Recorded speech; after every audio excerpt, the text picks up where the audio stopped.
को मेरा नमस्कार, सलाम, नमस्ते। मैं फिर हाजिर हूँ आपके सामने आपकी हिंदी कक्षा की 9वीं कक्षा की वर्कशीट लेकर।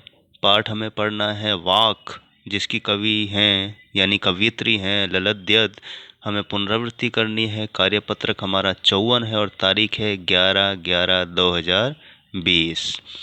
तो यहाँ संक्षिप्त परिचय कवयित्री का जान लेते हैं, जिनकी कविता वाक, वाक का मतलब होता है वाणी, और वाक एक कश्मीरी शैली में 4 पंक्तियों की कविता होती है, उसी को हम वाक कहते हैं। तो वाक यानी कि जिसकी कवयित्री है ललद्यद, और ललद्यद ने जो खूबसूरत ढंग से इस चीज़ को बताया है।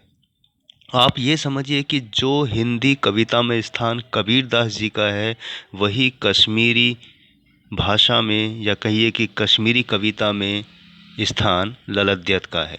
तो आइए संक्षिप्त परिचय उनका हम जान लेते हैं कि कश्मीरी भाषा की लोकप्रिय संत कवयित्री ललद्यद का जन्म सन 1320 के लगभग कश्मीर स्थित पाम्पोर के सिमपुरा गांव में हुआ था। उनके जीवन के बारे में प्रामाणिक जानकारी नहीं मिलती। ललद्यद को लल्लेश्वरी, लला, लल योगेश्वरी, ललारिफा आदि नामों से भी जाना जाता है। उनका देहांत 1391 के आसपास माना जाता है।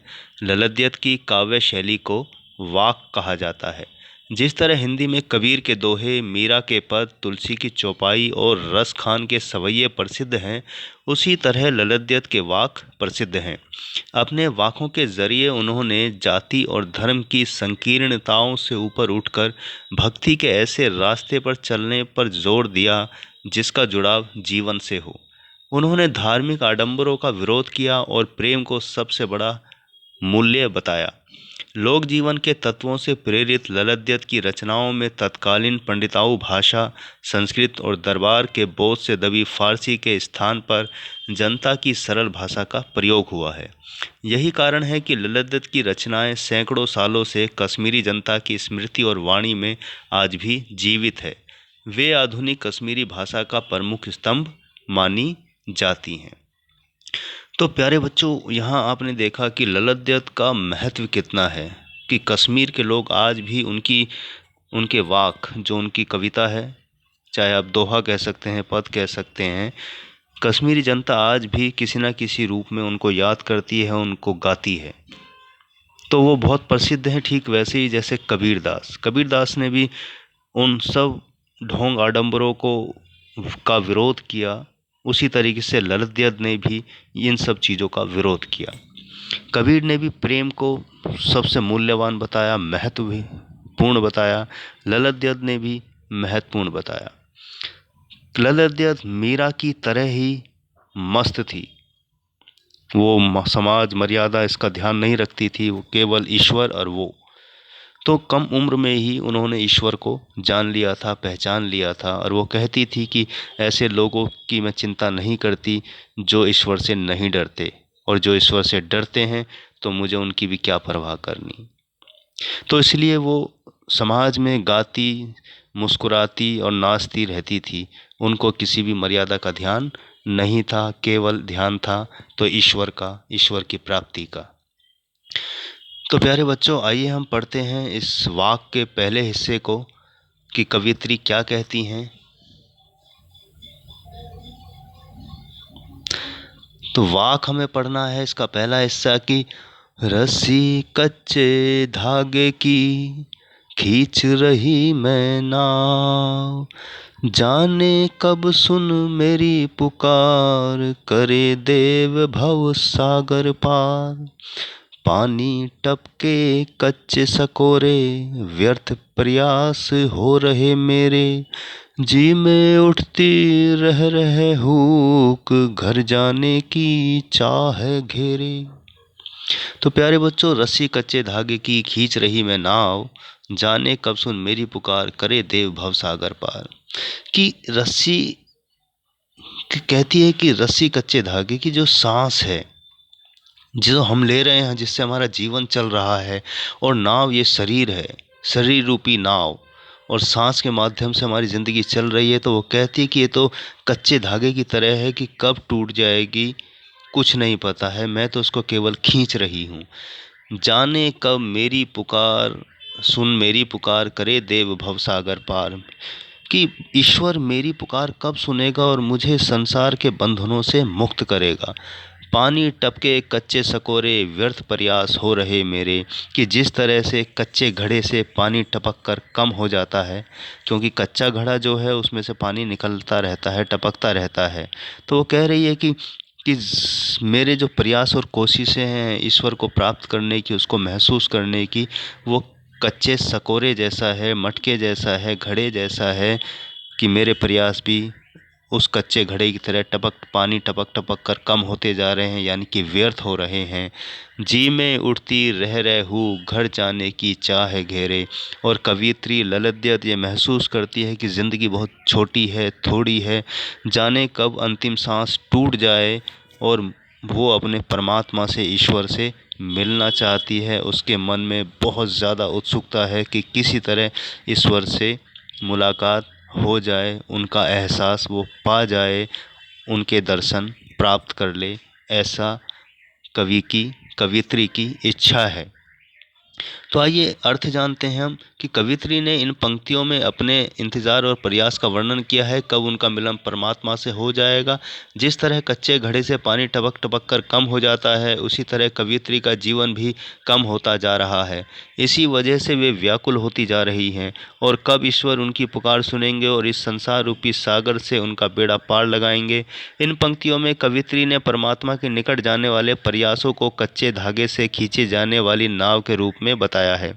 उन्होंने कच्चे धागे शब्द का प्रयोग इसलिए किया है क्योंकि मनुष्य कुछ समय के लिए ही इस धरती पर रहता है, उसके बाद अपना शरीर त्यागना पड़ता है। धीरे धीरे समय निकलता जा रहा है और कवियत्री द्वारा प्रभु मिलन के लिए किए गए सारे प्रयास व्यर्थ हो रहे हैं। अब उन्हें ऐसा लग रहा है कि समय खत्म होने वाला है, अर्थात मृत्यु समीप है, और अब शायद वो प्रभु से मिल नहीं पाएंगी। इसलिए उनका हृदय तड़प रहा है। वो प्रभु से मिलकर उनके घर जाना चाहती हैं, अर्थात भक्ति में लीन होना चाहती हैं, यानी ईश्वर को प्राप्त करना चाहती हैं। इसलिए वो बार बार प्रार्थना कर रहे हैं कि मेरी पुकार सुन ले हे ईश्वर, मेरी पुकार सुन ले। तो आइए बढ़ते हैं प्रश्नोत्तरों की तरफ प्यारे बच्चों। उम्मीद है आपको ये वाक और ललद्यत कवियत्री के बारे में संक्षिप्त जानकारी मिल गई होगी। तो आइए बढ़ते हैं पहले प्रश्न की तरफ कि कवियत्री यह क्यों चाहती है कि ईश्वर उनकी पुकार सुने। तो आइए इसका उत्तर देखते हैं प्यारे बच्चों। तो पहले प्रश्न का उत्तर हमारा स्क्रीन पर है कि कवियत्री यह क्यों चाहती है कि ईश्वर उनकी पुकार सुने। उत्तर है कि कवियत्री संसार रूपी सागर से पार ईश्वर की शरण में जाना चाहती है, इसलिए वो चाहती है कि ईश्वर उनकी पुकार सुने। क्योंकि उनकी जीवन की एक ही इच्छा है कि ईश्वर प्राप्ति, ईश्वर के दर्शन और किसी भी तरीके से आत्मा का परमात्मा से मिलन हो जाए। इसलिए वो चाहती है कि ईश्वर उनकी प्रार्थना सुने। तो आइए बढ़ते हैं प्यारे बच्चों दूसरे प्रश्न के उत्तर की तरफ। दूसरा प्रश्न हमारा स्क्रीन पर है कि रस्सी कच्चे धागे की किसे कहा गया है। तो उत्तर है, यहाँ रस्सी शब्द का अर्थ मनुष्य के सांस या जीवन से है, जिसकी मदद से वह शरीर जैसी नाव को खींच रहा है। वह रस्सी अत्यंत कमज़ोर तथा नाशवान है, यानी कि नष्ट होने वाली है। यह कभी भी टूट जाए, कुछ कहा नहीं जा सकता। तो रस्सी कच्चे धागे की उस सांस को कहा गया है जिससे हमारा पूरा शरीर, हमारा जीवन चलता है। तो कवियत्री कह रही है कि वो कभी भी टूट सकती है, इसलिए बार बार ईश्वर से प्रार्थना करती है कि वो मेरी पुकार सुन ले। तो यहाँ रस्सी कच्चे धागे की सांस रूपी जीवन या सांस या जीवन से इसका अर्थ है। आइए बढ़ते हैं तीसरे प्रश्न की तरफ प्यारे बच्चों। तीसरा प्रश्न हमारा स्क्रीन पर है कि वाक किसे कहते हैं। उत्तर है, वाक 4 पंक्तियों में लिखी गई कश्मीरी शैली की एक गाई जाने वाली रचना है। वाक का अर्थ होता है वाणी। तो कश्मीरी भाषा में 4 पंक्तियों में लिखी जाने वाली रचना को ही जो गाई भी जा सकती है, उसी को हम वाक कहते हैं, और वाक का मतलब वाणी होता है। आइए बढ़ते हैं चौथे प्रश्न की तरफ प्यारे बच्चों। चौथा प्रश्न हमारा स्क्रीन पर है, छात्र छात्राओं, कवियत्री का हृदय क्यों तड़प रहा है। उत्तर है कि कवियत्री को अपने जीवन का तनिक भी विश्वास नहीं है। उसको लग रहा है कि मृत्यु पास ही है, सांस की डोरी कभी भी टूट सकती है और अब वो शायद प्रभु से नहीं मिल पाएगी। इसलिए कवियत्री का हृदय तड़प रहा है। जितने भी साधु संत हैं वो तड़पते रहे हैं केवल ईश्वर की आस के लिए, ईश्वर की प्यास के लिए। वही उनका अंतिम लक्ष्य भी रहा है। तो इसलिए कवयित्री ललित का हृदय तड़प रहा है उस ईश्वर की प्राप्ति के लिए, उस ईश्वर के दर्शन के लिए। आइए बढ़ते हैं पांचवें और अंतिम प्रश्न की तरफ। पांचवा और अंतिम प्रश्न हमारे स्क्रीन पर है कि कवयित्री ने किस रास्ते पर चलने पर जोर दिया है। तो उत्तर हमारा है कवयित्री ने ईश्वर की भक्ति के रास्ते पर चलने पर जोर दिया है, क्योंकि हर साधु संत जो इस तरह का है, जो ईश्वर को मानता है, जानता है, उसके लिए तड़पता है, वो केवल भक्ति की बात करेगा। कबीरदास जी ने भी भक्ति की बात की है, सभी संतों ने, रैदास जी ने भी भक्ति की बात की है, क्योंकि भक्ति से अच्छा मार्ग और ताकतवर मार्ग इस दुनिया से बचने का और कोई नहीं है। और भक्ति और सरलता यही आज के आधुनिक जीवन के उपाय हैं जिससे आप इस संसार से मुक्त हो सकते हैं। तो प्यारे बच्चों, उम्मीद है आपको ये वर्कशीट समझ आ गई होगी, प्रश्नोत्तर भी समझ आ गए होंगे। आइए एक दो वाक यानी ललित की कुछ पंक्तियाँ अलग से हम पढ़ लेते हैं। उन्होंने कहा है, गगन तू भूतल भी तू ही दिन पवन और रात, अर्ध है पुष्प चंदन पानी, सब कुछ तू, फिर चढ़ाऊं क्या तात।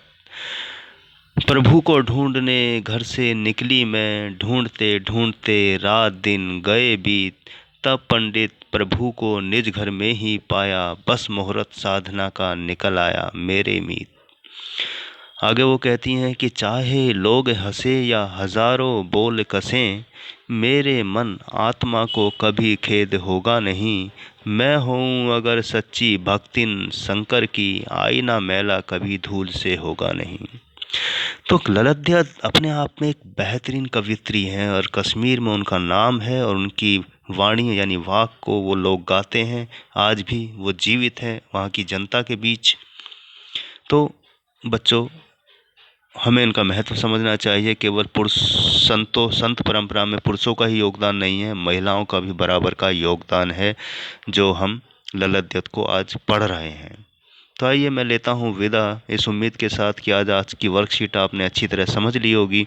तो मिलता हूँ अगली वर्कशीट पर, तब तक के लिए बहुत बहुत शुभकामनाएं। अपना ध्यान रखिए, खुश रहिए, स्वस्थ रहिए।